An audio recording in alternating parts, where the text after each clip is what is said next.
Hello, and welcome to this week's episode of the Lunar Podcast.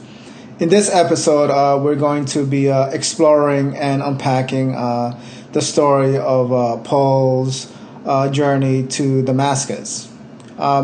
Saul, who later became Paul after his transformation, had this vision, right? He was on the road to Damascus to persecute the Christians, and in that journey, Christ appeared to him, right? And it appeared to him in such a potent image that he was blinded. The results of this experience caused Saul to be converted to Christianity. And what's interesting is that in the biblical stories, when someone is converted, their name changes, right? They are no longer the same person that they were before. And actually, this is a common idea in other spiritual traditions, where they gain a spiritual name, right? So Saul transformed into Paul, which means that the old version of the person sort of died and cast away, and a new version, a new improved, more noble version, i.e. Paul, emerged. And what's even more interesting that Paul, who is now deemed as a saint, Saint Paul, he is one of the greatest evangelists of the Christian tradition. In fact, he's one of the most important ones because his letters, his epistles, give a good amount of information as to the origins of Christianity, and they are the most clear, the most precise accounts of early Christianity. And the reason that those letters arose is because Paul was now on a mission to prove the truth and validity of his tradition, right? Now, back to the scene where Paul has this vision. One of the things that Christ asked him is, Paul, why do you persecute me? Now, this is quite interesting, right? Christ is directly asking Paul why he is persecuting him. Now, remember, he's on his way to Damascus to persecute the Christian community. So the implication here is that, those who persecute the Christians are also persecuting Christ, right? And as we may be familiar, there have been a lot of people who have been, not only persecuted verbally, but also, physically assaulted and even condemned to death, right? There have been many what they call martyrs in the Christian tradition.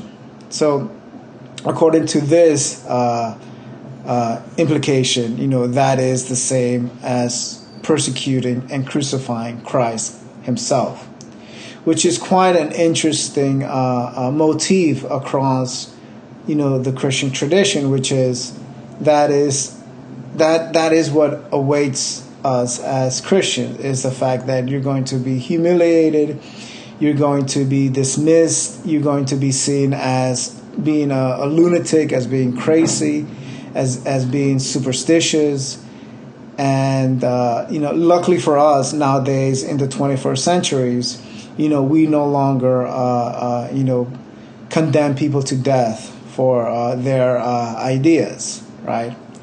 The only thing that we face is humiliation and being seen as maybe even delusional, right?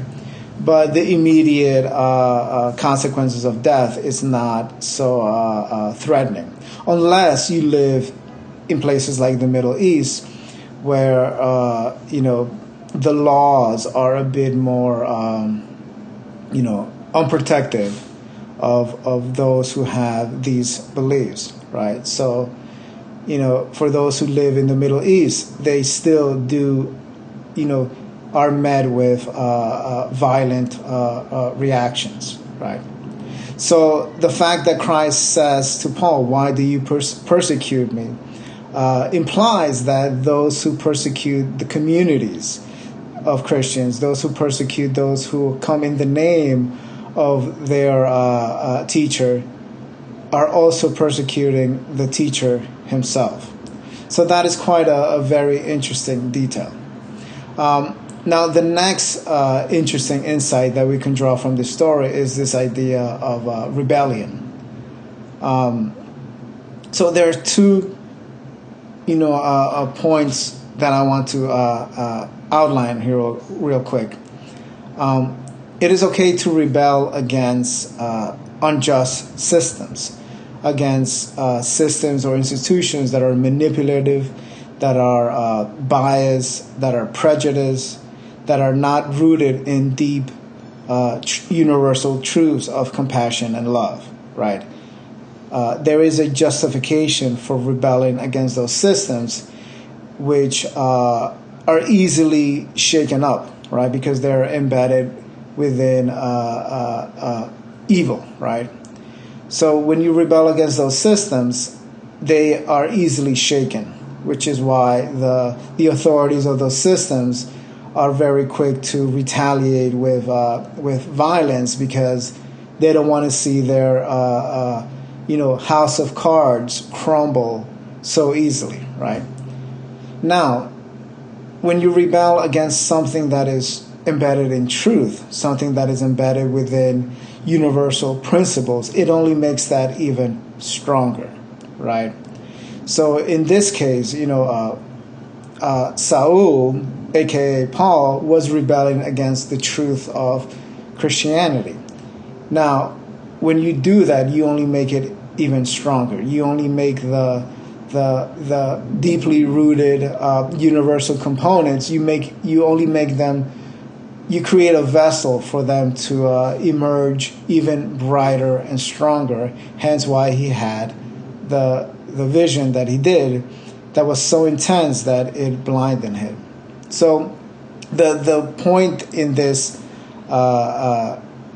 case is that when you rebel against something that is evil, it easily crumbles, right? Which is why the authorities of those evil systems do everything in their power to defend the crumbling of those systems, which is embedded within power. So which is we can bring in the ancient Romans, right, which dominated through force and evil actions, right? They were not embedded within universal harmony and universal love, right?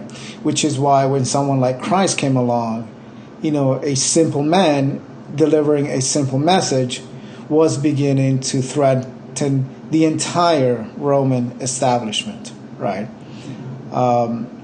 So, when you rebel against something that is truthful, you only make it stronger. And while we are in that same scene, the Roman Empire and the religious authorities of that tradition both conspired to destroy the teacher of these universal ideas. And what ended up happening was that it only made it stronger. It only caused Christianity to really gain momentum and really explode into the mainstream culture within 300 years after the events, which we see in a shorter narrative in Paul's experience. So, in conclusion, this story of Paul's conversion is quite interesting in so many ways. But in one way is this idea that when you persecute truth, you only make it stronger, right? And the other key takeaway is that when you persecute a group of people, that represent their tradition, you are persecuting not only the entire tradition, but also the original prophet of that tradition. So hope this story was interesting enough to make it to the end of this video, and that is the intention behind these biblical narratives, is to present them in a way that are, illuminating and inspiring, and also brings the Christian community closer together.